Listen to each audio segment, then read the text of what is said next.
Então, pessoal, vamos tentar mais uma vez. Deixa eu ligar aqui a luz, né, para ficar um pouquinho melhor a visualização de vocês. É, a ideia, pessoal, deixa eu só minimizar isso aqui. A ideia, pessoal, é o que a gente não trabalhou com química orgânica, a gente possa trabalhar agora, tá? Então, tem algumas informações que nós não falamos, ou eu falei bem rapidamente para vocês, que eu queria trabalhar com vocês agora. Então, por exemplo, eu quero começar a minha fala perguntando, né, jogando a pergunta, por que que a gente está estudando carbono, né? Por que que química orgânica estuda carbono? Primeiro, a ideia é o seguinte, a vida precisava de um elemento base, né, um elemento de formação para a criação da vida, né, para propagação da vida. E aí ele tinha na verdade, né, o ambiente ele tem algumas características. Esse elemento químico ele tinha que ser abundante, né? Ele não poderia ser tóxico, ele teria que ter a possibilidade de formar ligações e cadeias, e ele ser um elemento simples, um elemento natural, um elemento que é encontrado de forma tranquilamente na natureza, né? E aí, no caso, existia dois elementos químicos, né, para assumir esse posto. Então, a natureza ela poderia escolher um desses dois. Ou ela poderia escolher o silício, ou ela poderia escolher o carbono. Aí o que acontece? Silício é abundante na natureza? É abundante na natureza. Carbono é abundante na natureza? É abundante na natureza. Tem a possibilidade de formar uma grande quantidade de ligações? Tem a possibilidade de formar uma grande quantidade de ligações, tanto silício quanto carbono. Ele tem a possibilidade de formar estruturas grandes e complexas? Sim, os dois também poderiam fazer isso, né? Então, até aqui está empatado. Entretanto, lembra que eu falei que uma das condições era que esse elemento não poderia ser tóxico, né, em pequenas quantidades? O silício ele é extremamente tóxico em pequenas quantidades, já o carbono não, tá? Então, a vida escolheu, né? A natureza escolheu o carbono justamente por causa disso, tá? Então, ele atende às quatro propriedades, tá? E aí, no caso, vamos dar um salto que Shell, ele conseguiu isolar, né? No século 17, né? Peraí, 15, 16, 17, 18, século 18, perdão. No século 18, ele conseguiu isolar ah, o ácido cítrico do limão e o ácido tartárico da uva, tá? E aí, com esse processo de isolamento, né, com esse processo de poder isolar alguns elementos químicos, a gente já começou a ter a possibilidade de ter a formação, né, de ter o estudo de compostos orgânicos, tá? Logo depois, o mesmo Shell, ele conseguiu isolar o ácido lático do leite e a ureia, tá? E aí, com isso, Bergman, em 1777, ele definiu que a química orgânica era a química dos compostos existentes nos organismos vivos e a química inorgânica era a química dos minerais, tá? Dos elementos Então, enquanto química orgânica era apenas para o carbono, a inorgânica era para os demais elementos da tabela periódica. Detalhe que isso permanece até o dia de hoje, tá? O que não permaneceu foi a ideia antes de falar sobre a teoria vital, né, vamos falar um pouquinho sobre Lavoisier. Lavoisier, ele é considerado, ele é chamado de o pai da química. Entretanto, a gente tem que questionar um pouquinho essa paternidade, tá bom? Por quê? Porque Lavoisier, apesar de algumas contribuições que ele deu para a ciência, Lavoisier é um pouco questionável essas contribuições que ele ministrou, tá? Por que que ele é um pouco questionável com essas contribuições que ele ministrou?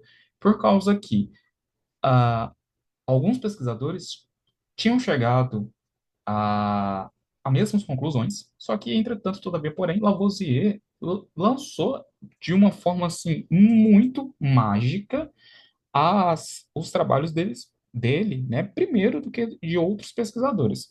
E aí eu vou contar uma coisa para vocês. Na ciência não existe coincidência, tá? Não existe coincidência, isso está acontecendo. Então, se não existe coincidência, a gente questiona a ideia que Lavoisier realmente lançou mão e formulou essa teoria. Né? Então, a paternidade da química ali, a gente deixa um pouco a desejar, né? Ela fica um pouco questionável, né? Só que a gente não pode deixar de falar que Lavoisier também contribuiu com a química em alguns aspectos, tá? Com criação, desenvolvimento de vidrarias. Entretanto, a gente questiona essa questão aí da paternidade dele, né? A química ali fica... Eu, por exemplo, professor de vocês, fico com um pouquinho de pé atrás com essa paternidade dada a Lavoisier, tá? E aí a gente vem para Benzenius, tá? E foi justamente Jean-Jacques Benzenius que ele propôs a teoria vital, tá? Essa teoria vital aí foi que caiu, tá? O que a teoria vital falava? Ela falava o seguinte: somente seres vivos são capazes de produzir compostos orgânicos, tá? Então, somente seres vivos produzem compostos orgânicos, enquanto seres não vivos, né, não poderiam produzir. Essa teoria foi de 1815, tá? De Jacques Benzenius. Só que ela não vigorou por muito tempo, porque em 1828, a Friedrich Wohlen, um alemão, ele conseguiu sintetizar. Aí vem uma coisinha que eu gosto muito de frisar. Conseguiu por acaso, pessoal, novamente, isso aqui não existe. Ciência, tá? Foi feito estudo, tá?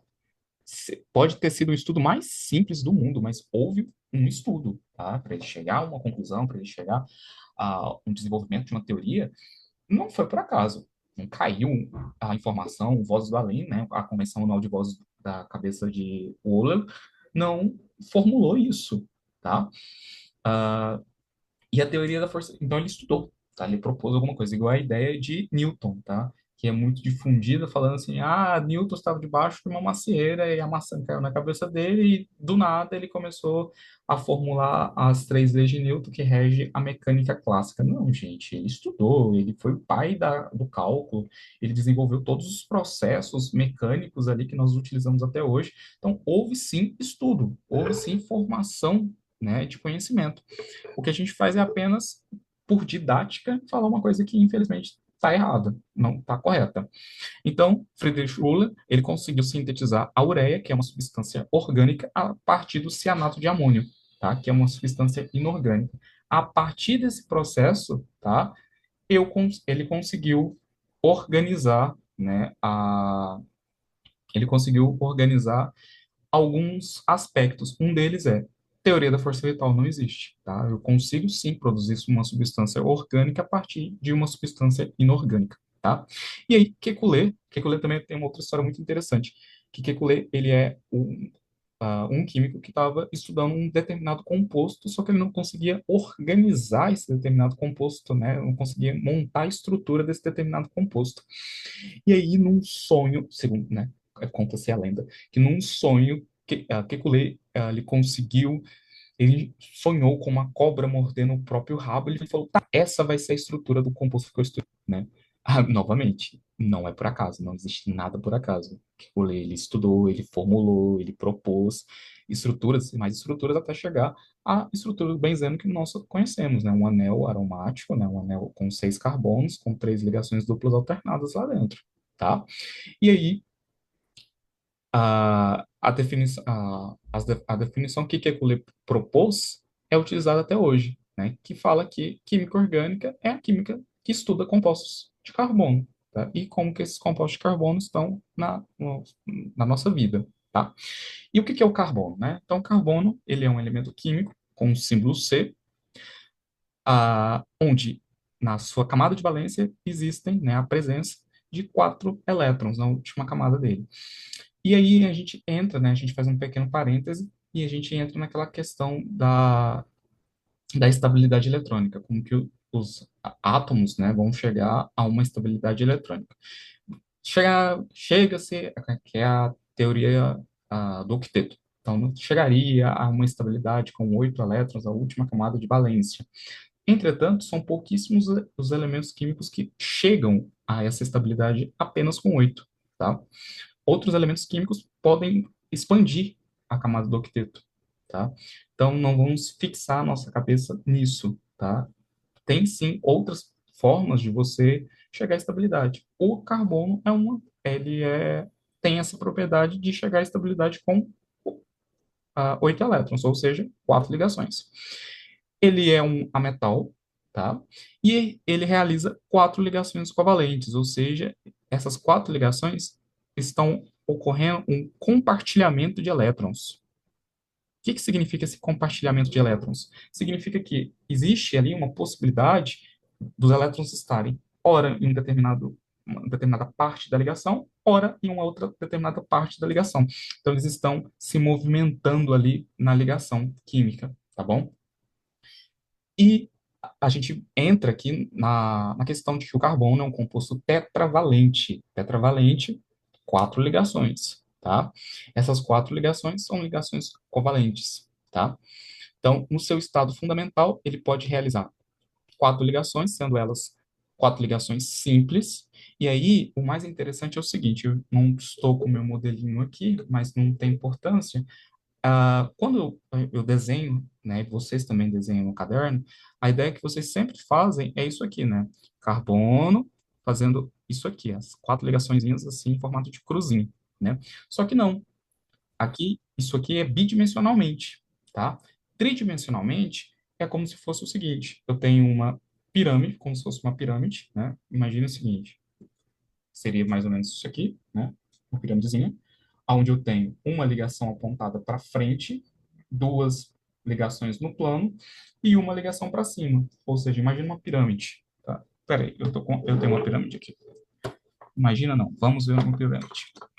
Então, a estrutura tridimensional é essa aqui, ó, né, do carbono. Então, eu tenho aqui uma ligação para cima, uma para frente e 2 no plano, tá? Então, essa é a forma tridimensional de uma ligação carbono, né? Uma ligação simples de carbono. Já uma ligação dupla, eu tenho essa forma aqui, que é uma forma de um trigonal planar, tá? Forma trigonal planar. Opa, que é essa aqui. Quando eu tenho uma ligação tripla ou 2 ligações duplas, eu tenho uma representação linear, tá bom? E aí a gente entra naquela questão que existe outros elementos químicos que compõem ali o meu composto orgânico, tá? Que é o hidrogênio, o oxigênio e o nitrogênio, tá? Sendo que o hidrogênio, ele vai formar uma ligação. Por favor, não faça um hidrogênio colocando ele 500 ligações em volta dele, ele só faz uma, tá bom? O oxigênio formando 2 ligações e o nitrogênio formando 3 ligações, tá? Lembra que é a mesma coisa do carbono, não é até 4, não é próximo de 4, é exatamente uma ligação para o hidrogênio, 2 ligações para o oxigênio, 3 ligações para o nitrogênio, tá bom? E agora a gente entra, né? Depois eu estou fazendo uma pincelada, porque tem muitas informações aqui que, infelizmente, é durante as aulas que nós vamos tirando dúvidas, tá? Que é a questão do orbital. Essa questão do orbital é muito interessante porque vocês vivem me perguntando por que da ligação, né? Como é que se forma a ligação? Primeiro, o átomo, né, os elementos químicos que estão ali em volta, né, os elétrons que estão ali em volta dos átomos, eles estão numa posição, né, não fixa. Eles estão em volta, como se fosse uma nuvem. É esse o desenho exato disso aqui que está do lado. Ó. Esse aqui é o desenho exato, né, a forma exata disso aqui. O que significa? Significa que eu não tenho uma região aonde eu vou encontrar o elétron. O elétron não está ali fixo, né? E sim, eu tenho uma nuvem de possibilidades aonde o elétron pode ser encontrado, tá? Então, é uma nuvem eletrônica. Um orbital, pessoal, é uma função matemática, ou seja, é um cálculo matemático que foi proposto para se chegar a essa possibilidade, tá? Então, existe o orbital do tipo S, o orbital do tipo P e o orbital do tipo D e o orbital do tipo F. Vocês conhecem esses orbitais pelo processo de distribuição eletrônica, tá?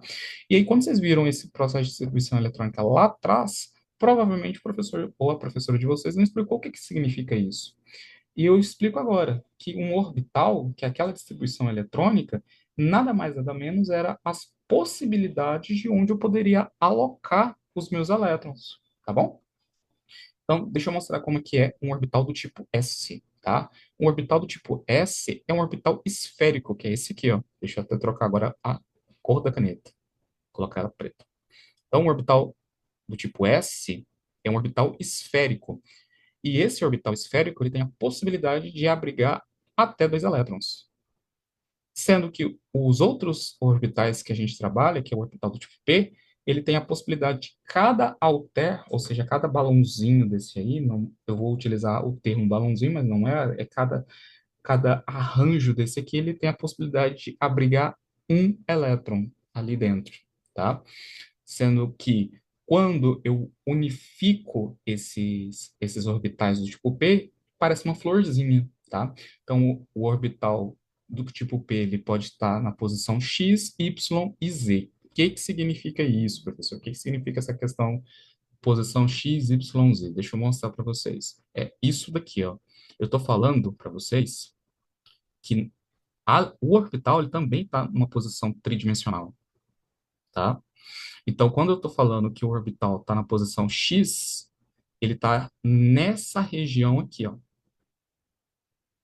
Nossa, que desenho maravilhoso. Quando eu falo que ele está na posição Y, ele está nessa posição aqui, nessa região aqui. E quando eu falo que ele está na posição Z, eu falo que ele está nessa região aqui. Ou, sensacionalmente, ele está apontando para todos os lados, para todos os ângulos, tá bom? E aí, o desenho, né, arrumado, aglomerado, olha o tanto que fica mais bonitinho, né? Então, o desenho do orbital unificado, do orbital do tipo P unificado, ele é assim, tá? Então, aqui eu tenho a possibilidade de encontrar um elétron, aqui eu tenho a possibilidade de encontrar um elétron, aqui um elétron, aqui um elétron, aqui um elétron, aqui um elétron. Professor, por que que o senhor colocou em formato de meia setinha, né? Porque quando vocês viram essa questão da distribuição eletrônica, provavelmente o professor de vocês também utilizou essa nomenclatura, né? Esse arranjo de setinha. Esse arranjo de setinha significa que existe a possibilidade de ter um elétron rodando, aí eu não vou me estender muito, um elétron rodando em sentido horário, né, positivamente, um elétron rodando em sentido anti-horário negativamente, tá? Não vou entrar muito nesse ponto. Pela distribuição, então, ficaria assim, né? Orbital S comportando dois elétrons e o orbital P comportando seis elétrons. Então, aqui nós temos o porquê, né, de eu falar orbital, né? Então, uma ligação química, pessoal, é uma aproximação de orbitais, tá? Então, quando eu falo assim, o carbono está fazendo uma ligação simples, significa que ele está se aproximando em uma região frontal, tá? Quando eu falo, o carbono está fazendo uma ligação dupla, significa que ele está se aproximando, os orbitais, né, dele estão se aproximando de uma forma lateralmente, tá?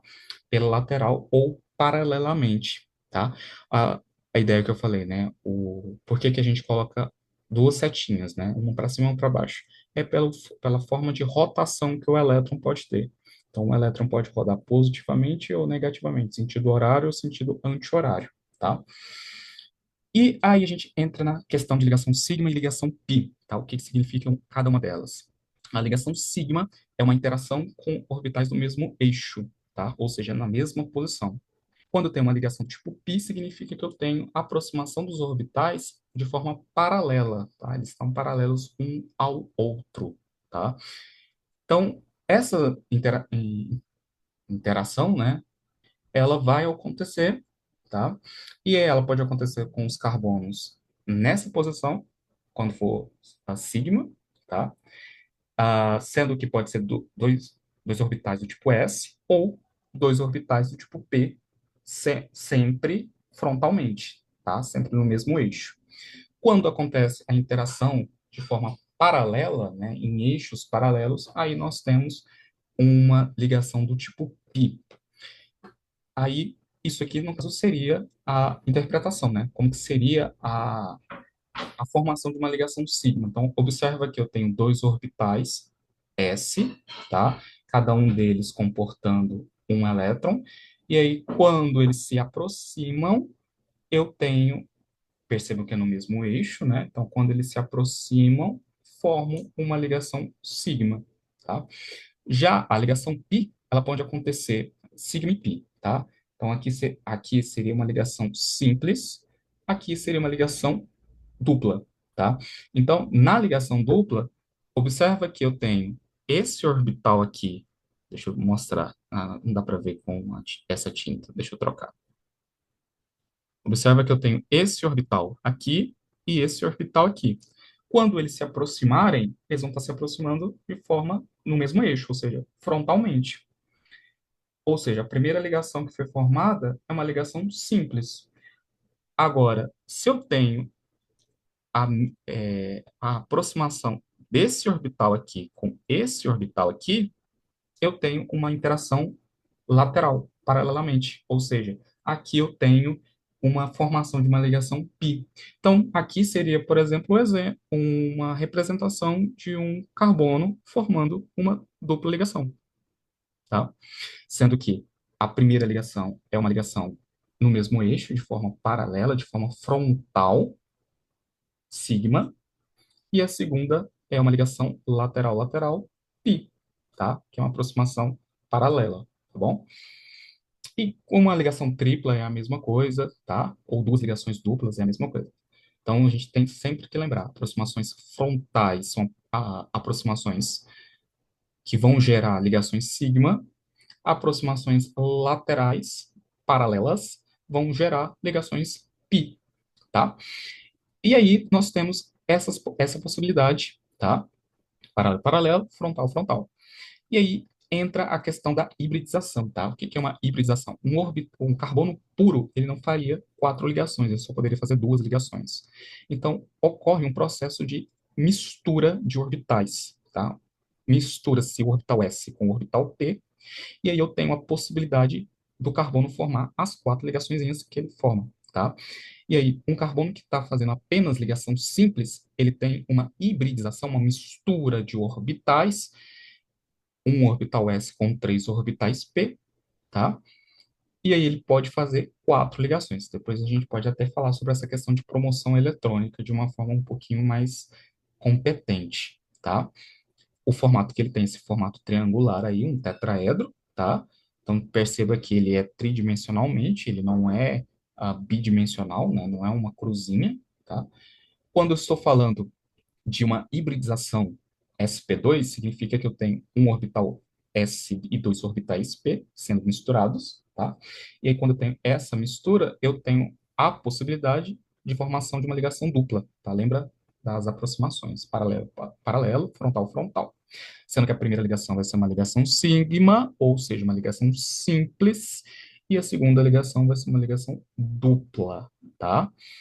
Já a hibridização do tipo sp, que vai formar as ligações triplas, ou um carbono que tem a possibilidade de formar as ligações duplas, seria as aproximações, seria a mistura de um orbital s com um orbital p, tá bom? De dois carbonos ali. Então, pessoal, o que eu quis mostrar para vocês era justamente isso, tá? Eu queria mostrar para vocês que orbital, primeiro, é uma função matemática, tá? Orbital não existe. O que existe é uma nuvem eletrônica em volta do meu átomo ali, e essa nuvem eletrônica eu tenho a probabilidade de encontrar elétron, tá? Eu não vou ter a certeza, a exatidão que ali tem elétrons, apenas a probabilidade, tá bom? Então, o que eu queria mostrar era isso para vocês, tá? E próxima aula a gente vai ver um pouquinho mais a respeito das classificações das cadeias orgânicas, depois nomenclatura e um pouquinho de farmacologia, tá bom? Então, um forte abraço para todos e até a próxima aula. Tchau, tchau.